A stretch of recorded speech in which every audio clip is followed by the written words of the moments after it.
Hi all, welcome back to the channel ಅನಸ್ lifestyle. ಇವತ್ತು ಮಂಗಳವಾರ ಈವ್ನಿಂಗಿಂದ ಬ್ಲಾಗ್ನ ಸ್ಟಾರ್ಟ್ ಮಾಡ್ಕೊಂಡಿದ್ದೀನಿ. ನಮ್ಮ ಕಡೆ ಸಂತೆ ಆಗುತ್ತೆ ಮಂಗಳವಾರ ಟೈಮು.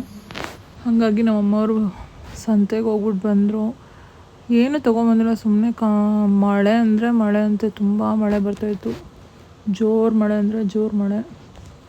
ಹಾಗಾಗಿ ಹೋಗಿದ ತಕ್ಷಣ ಏನು ಸಿಗುತ್ತೋ ಅದನ್ನು ತೊಗೊಂಡು ಸೈಲೆಂಟಾಗಿ ಬಂದ್ಬಿಟ್ಟವ್ರೆ. ನನ್ನ ಮಗಳು ಬೆಂಡೆಕಾಯಿ ಎಲ್ಲ ಮುರಿದು ಹಾಕ್ತಾಯಿದ್ಲು.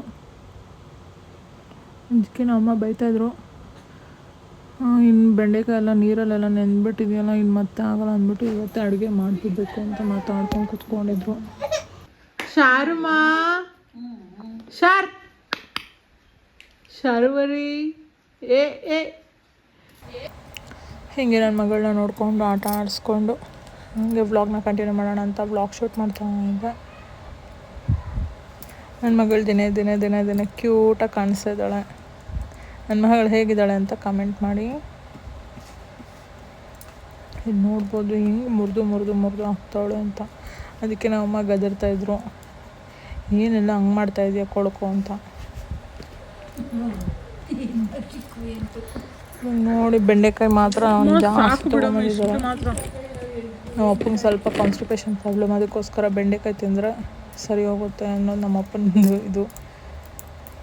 ಮತ್ತು ಗೋರಿಕಾಯಿ ಇದೆಲ್ಲ ಎಷ್ಟು ಚೀಪ್ ಗೊತ್ತಾ, ಬರೀ 10 ರೂಪೀಸ್ ಅಷ್ಟೇ ಒಂದೊಂದು ಪಾಕೆಟು.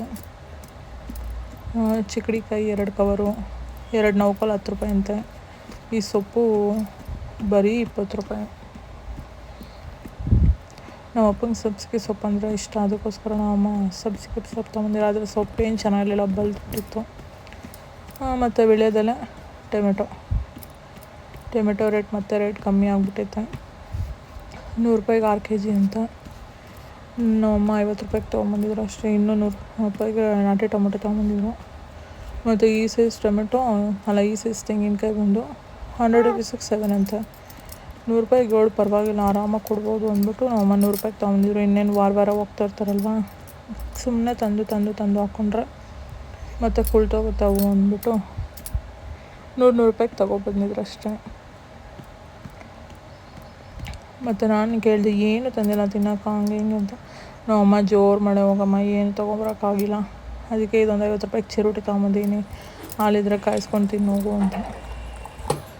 ಮತ್ತು ಅವರು ಮಳೇಲಿ ಚಳಿ ನೆನ್ಕೊಂಬಂದಿದ್ರಲ್ವ ಮಳೇಲಿ, ಅದಕ್ಕೆ ಸ್ವಲ್ಪ ಟೀ ಮಾಡಿಕೊಟ್ಬಿಡೋಣ ಅಂತ ಟೀಗಿಟ್ಟು ಬೆಲ್ಲ ಹಾಕ್ತಾಯಿದ್ದೀನಿ. ಈ ಕಡೆ ಚಿರೋಟಿ ತಿನ್ನೋಕ್ಕೆ ಅಂತ ಹಾಲು ಕೂಡ ಕಾಯಿಸ್ತಾಯಿದ್ದೀನಿ. ಬಾದಾಮ್ ಪೌಡ್ರ್ ಇರಲಿಲ್ಲ, ಬಾದಾಮ್ ಪೌಡ್ರ್ ತೊಗೊಂಬರೋಕ್ಕೆ ಹೋಗ್ಬೇಕು. ಮಳೆ ಜೋರಾಗಿ ಬರ್ತಾಯಿತ್ತು, ನೋಡೋಣ. ಈ ಕಡೆ ಟೀ ರೆಡಿ ಆಯಿತು. ನನಗೊಂದು, ನಮ್ಮ ಅಪ್ಪಗೊಂದು, ನಮ್ಮ ಅಮ್ಮಗೊಂದು, 3 ಜನಕ್ಕೆ ಟೀ ಬಸಿತಾ ಇದ್ದೀನಿ.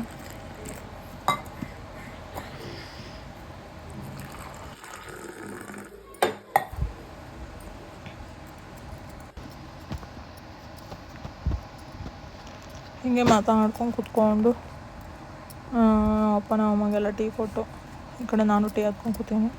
ನನ್ನ ಮಗಳು ಅಷ್ಟೊತ್ತಿಗೆ ಬಂದು ನಂಗೊಂದು ರಸ್ ಕೊಡು ಅಂತ, ಇನ್ನೇನು ಹಾಲು ಅಂದ್ಬಿಟ್ಟು ಟೀಯಲ್ಲೇ ಅದ್ದು ಒಂದು ರಸ್ ಕೊಟ್ಟೆ. ಹಾಗೆ ನಮ್ಮ ಅಮ್ಮ ಫ್ರೆಂಡ್ ಬಂದರು, ಅವ್ರನ್ನ ನೋಡ್ಕೊಂಡು ಮಾತಾಡ್ಸ್ಕೊಂಡು ನಗ್ತಾಯಿದ್ದೆ ನಾನು. ಏನು ಮಳೇಲಿ ಗುಬ್ರಾಕೊಂಬರ್ತಾಯಿದ್ದೀರಾ ಅಂತ.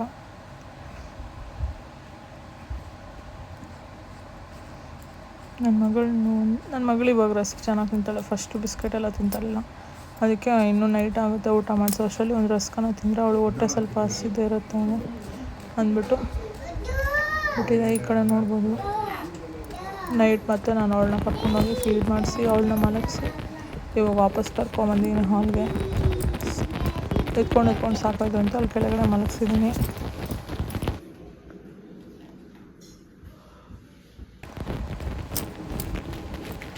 ಎಲ್ಲ ಟಿ ವಿ ನೋಡ್ಕೊಂಡು ಕುತ್ಕೊಂಡಿದ್ರು. ಟೀ ಎಲ್ಲ ಕುಡ್ದಿದ್ದಾಗಿತ್ತಲ್ಲ, ಆಲ್ಮೋಸ್ಟ್ ನಾನು ಫೀಡ್ ಮಾಡಿಸ್ಕೊಂಬರೋ ಅಷ್ಟರಲ್ಲಿ ಮತ್ತೆ ಟೈಮ್ ಆಗೇ ಹೋಗಿತ್ತು.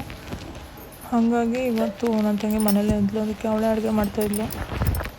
ಆಗಲೇ ಹೇಳ್ದಂಗೆ ಬೆಂಡೆಕಾಯಿ ಎಲ್ಲ ನನ್ನ ಮಗಳು ಮುರಿದಾಕ್ಬಿಟ್ಟಿದ್ಲಲ್ಲ, ಇನ್ನು ಮತ್ತೆ ಅದನ್ನು ಫ್ರಿಜ್ಜಲ್ಲಿ ಈ ಥರ ಲೋಳೆ ಆಗ್ಬಿಡುತ್ತೆ ಅಂತ ಇಲ್ಲಿ ಬೆಂಡೆಕಾಯಿ ಗೊಜ್ಜು ಮಾಡ್ತಾಯಿದ್ಲು.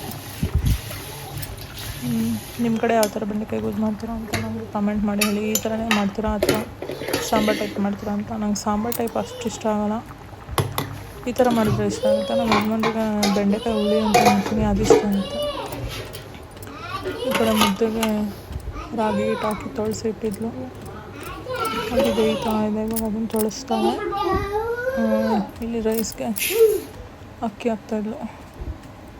ಟಿಫನ್ ಐಟಮ್ಸ್ ಬಿರಿಯಾನಿ ಈ ಥರದ್ದು ಏನಾದರೂ ಮಾಡಿದ್ರೆ ಮಾತ್ರ ಸ್ವೀಟ್ ಮಾಡ್ತೀನಿ, otherwise ration ಅಕ್ಕಿನೇ.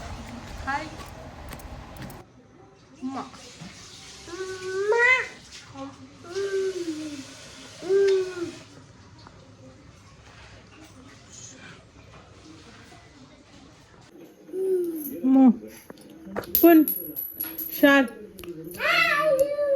meow, meow, meow. ಹೀಗೆ ನನ್ನ ಮಗಳನ್ನ ಆಡಿಸ್ಕೊಂಡು ಕೂತ್ಕೊಂಡು ಟೈಮ್ ಪಾಸ್ ಮಾಡ್ತಾಯಿದ್ದೆ. ಊಟ ಆಗೋ ಅಷ್ಟರಲ್ಲಿ ಮಕ್ಕಳ ಜೊತೆಗೆ ಆಟ ಆಡೋಣ ಕೂತ್ಕೊಂಡು. ಇವತ್ತೇನು ಅಡುಗೆ ಮಾಡೋದಿರಲಿಲ್ಲ ಅಂತ. ಅವಳಿಲ್ಲ ಅಂದರೆ ಅಡುಗೆ ಮಾಡಬೇಕು, ಅವಳಿದ್ರೆ ಅವಳೇ ಮಾಡ್ತಾಳೆ. ಅಷ್ಟರಲ್ಲಿ ಅಡುಗೆ ಎಲ್ಲ ಮುಗ್ದಿತ್ತು. ನಮ್ಮಮ್ಮ ಊಟ ತಿನ್ನೋಗು ಅಂತ ಹೇಳಿದ್ರು. ಪರವಾಗಿಲ್ಲ ನೀನು ತಿಂದ್ಬಿಟ್ಟು ಫಸ್ಟು ನನ್ನ ಮಗನ ಮಲಗಿಸ್ತೀನಿ ಅಂತ ಮಗನ ಇಲ್ಲಿ ಜೋಕಾಲಿ ಎಲ್ಲ ಹಾಕ್ಬಿಟ್ಟು ಮಲಗಿಸ್ತಾ ಇದ್ದೀನಿ. ಈ ಕಡೆ ನಮ್ಮಮ್ಮ ಊಟ ಮಾಡ್ಕೊಳ್ಳೋ ಅಷ್ಟರಲ್ಲಿ ಅವಳು ಮಲಗಿಸಿದ್ರೆ ಆಮೇಲೆ ನಾನು ಊಟ ಮಾಡ್ಕೊಳ್ಳೋಕೆ ಸರಿ ಹೋಗುತ್ತೆ ಅಂತ ನನ್ನ ಮಗಳು ನಮ್ಮ ಅಪ್ಪ ಜೊತೆನೇ ಊಟ ಮಾಡ್ತಾಯಿದ್ಲು.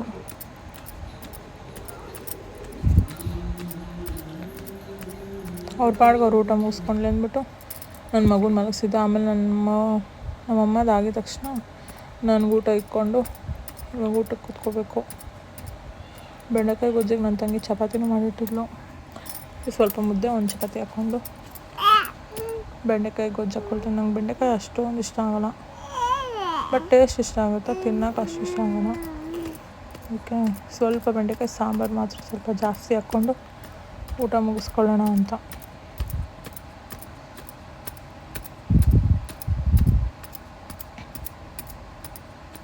ಹೇಳ್ಬೇಕಂದ್ರೆ ನಮ್ಮ ಅಪ್ಪ ಮನೇಲಿ ಜಾಸ್ತಿನೇ ಖಾರ ತಿಂತಾರೆ ಅವರು. ನಾನು ಬಂದಾಗಿಂದ ಸ್ವಲ್ಪ ಖಾರ ಕಡಿಮೆ, ಯಾಕಂದರೆ ನಾನು ಊಟನೇ ಮಾಡೋಣ, ಅಷ್ಟೊಂದು ಖಾರ ಇಟ್ಬಿಡ್ತಾರೆ. ಅದಕ್ಕೆ ಇವಾಗ ಖಾರ ಸ್ವಲ್ಪ ಕಮ್ಮಿ ಇಟ್ಟು ಮಾಡ್ತಾರೆ. ನಮ್ಮ ಅಪ್ಪ ಖಾರ ಜಾಸ್ತಿ ತಿಂತಾರೆ, ಉಪ್ಪು ಜಾಸ್ತಿ ತಿನ್ನಲ್ಲ. ನಮಗೆ ಉಪ್ಪು ಕರೆಕ್ಟಾಗಿದೆ ಅಂದರೆ ನಮ್ಮ ಅಪ್ಪಂಗೆ ಉಪ್ಪು ರೋಸ್ ಆಗೋಗಿರುತ್ತೆ. ಅದಕ್ಕೆ ಸ್ವಲ್ಪ ಸಪ್ಪೆನೇ ಮಾಡಿರ್ತೀವಿ ನಮ್ಮ ಮನೇಲಿ. ನಮಗೆ ಬೇಕು ಅಂದರೆ ಉಪ್ಪು ಹಾಕ್ಕೊಳ್ತೀವಿ. ನಮ್ಮ ಅಪ್ಪ ಆಮೇಲೆ ತಿನ್ನೋದೇ ಇಲ್ಲ, ಅದಕ್ಕೋಸ್ಕರ ಸ್ವಲ್ಪ ಸಪ್ಪೆನೇ ಮಾಡಿರೋದು. ಇವಾಗ ಮುದ್ದೆ ಆಯಿತು. ನಮ್ಮಮ್ಮ ಚಪಾತಿ ಹಾಕ್ಕೊಂಡು ತಿನ್ನು ಅಂತ ಹೇಳ್ತಾಯಿದ್ರು. ನಂಗೆ ಚಪಾತಿ ತಿಂದರೆ ಅಷ್ಟೇ ಸ್ಯಾಟಿಸ್ಫೈಡ್ ಆಗೋಲ್ಲ, ಒಂದು ಸ್ವಲ್ಪ ಅನ್ನ ತಿಂದ್ರೇ ನಂಗೆ ಸ್ಯಾಟಿಸ್ಫೈಡ್ ಆಗೋದು. ಅದಕ್ಕೆ ನಂಗೆ ರೈಸ್ ಇಡಮ್ಮ, ಬೆಳಗ್ಗೆ ಬೇಕಾದ್ರೆ ತಿನ್ಕೋತೀನಿ ಅಂತ ಹೇಳ್ಬಿಟ್ಟು ಇವಾಗ ರೈಸ್ ಇಡ್ಸ್ಕೊಂಡು ರೈಸೇ ಊಟ ಮಾಡ್ತಾಯಿದ್ದೀನಿ. ಎಲ್ಲ ಮುಗಿದ್ಮೇಲೆ ವಾಕ್ ಮಾಡೋಣ, ಒಂದು ಸ್ವಲ್ಪ ಒಂದೆರಡು ಹೆಜ್ಜೆ ಓಡಾಡೋಣ ಅಂತ ಹೊರಗಡೆ ಬಂದೆ. ಫುಲ್ಲು ಕರೆಂಟ್ ಹೋಗ್ಬಿಟ್ಟಿತ್ತು. ಆವತ್ತು ಕರೆಂಟ್ ಹೋಗಿದ್ದು ಬೆಳಗ್ಗೆ ಕರೆಂಟ್ ಬಂದಿದ್ದು.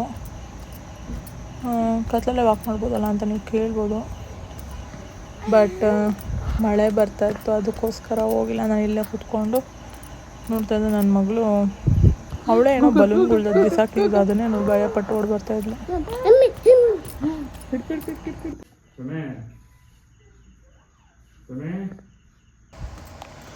ಹಿಂಗೆ ನೋಡ್ತಾಯಿದ್ವಿ, ಟಿ ವಿಯಲ್ಲಿ ಆಫ್ ಮಾಡಿಟ್ಟಿದ್ವಿ ಕರೆಂಟ್ ಇಲ್ಲದೆ ಇರೋದ್ರಿಂದ. ನಮ್ಮಪ್ಪ ನನ್ನ ತಂಗಿ ಮಕ್ಳಿಗೆ ಫೋನ್ ಮಾಡಿ ಹಿಂಗೆ ಮಾತಾಡ್ಕೊಂಡು ಕೂತಿದ್ರು. ಅಮ್ಮ ಎಳ್ಳಡ್ಕೆ ಹಾಕೋ ಅಂದ್ಬಿಟ್ಟು ಇಲ್ಲೆಲ್ಲ ಇಟ್ಬಿಟ್ಟು ಹೋಗೋರು. ಎಳ್ಳಡ್ಕೆ ಹಾಕ್ಕೊಂಡು ಆಲ್ಮೋಸ್ಟ್ ಮಲ್ಕೊಳ್ಬೇಕು. ಬಟ್ ಇನ್ನೂ ಕರೆಂಟ್ ಬಂದೇ ಇಲ್ಲ. ಕೂತು ಬೇಜಾರಾಗೋಯ್ತು. ಇನ್ನೇನು ಟಿ ವಿನೂ ನೋಡಿಲ್ಲ ಇವತ್ತು, ಯಾವ ಸೀರಿಯಲ್ಲೂ ಇಲ್ಲ, ಏನೂ ಇಲ್ಲ. ಮಗು ಆವಾಗಲೇ ಮಲ್ಕೊಂಡಿದ್ದಾಳು, ಇನ್ನು ಇವಾಗ ಇದ್ಲು. ಅದಕ್ಕೆ ಮಲಗಿಸ್ಬಿಡೋಣ ಒಂದು ಸತಿ, ಇನ್ನೇನು ಆಯ್ತಲ್ಲ 10 o'clock ಅಂತ ಕರ್ಕೊಂಡ್ಬಂದಿದ್ದೀನಿ. ಎಲ್ಲ ಫುಲ್ ಪ್ಯಾಕ್ ಆಗಿ ಬಂದಿರೋದು ರೂಮ್ಗೆ. Good night, good night. ಓ ಮಗುಗೆ ಇನ್ನೊಂದ್ಸತಿ ನಿದ್ದೆ ಬರ್ತಾ ಇದೆ. ಜುಜ್ಜಿ ಮಾಡ್ತೀಮ್ಮ, ಜುಜ್ಜಿ ಮಾಡ್ತೀವಿ ಬಂಗಾರ, ಜುಜ್ಜಿ ಜುಜ್ಜಿ. ಹೇ ಇಲ್ಲೋಡು ಶರು, ಇಲ್ಲ ಶಾರಮ್ಮ ಇಲ್ಲಿ, ಚಿನ್ನಿ ಇಲ್ಲಿ.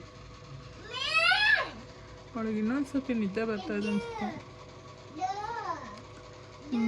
ಇವತ್ತಿನ ಈ ಬ್ಲಾಗ್ನ ಎಲ್ಲಿಗೆ ಎಂಡ್ ಮಾಡ್ತೀನಿ.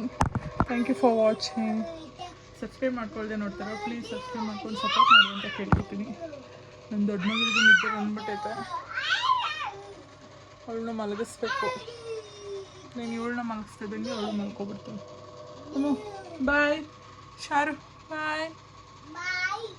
ಬಾಯ್ ಬಾಯ್. Okay, bye. Good night. Thank you for watching.